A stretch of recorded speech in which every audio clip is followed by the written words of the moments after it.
గారు మీటింగ్స్కి పిలిచారంట.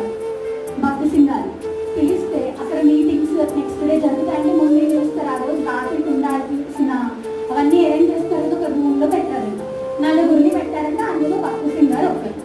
ముగ్గురు ఏమో ప్రార్థన చేసుకొని పడుకున్నారంట. భక్తి సింగ్ గారు రేపటికి కావాల్సిన వాక్యము ప్రార్థన అంతా చేస్తున్నారు. ఏంటి పాస్టర్ గారు మీరు పడుకోరా, నీకు విశ్రాంతి అవసరం లేదా, రేపు చెప్పాల్సింది ఉంది కదా మీకు విశ్రాంతి అవసరం లేదా అంటే, ఇక్కడ నేను పరుగు పెట్టాలి, నా విశ్రాంతి పరలోకంలో ఉంది అని చెప్పారు. విల్లిగ్రహం గారు ఒక మాట చెప్పేవాళ్ళంట భక్తి సింగ్ గారు.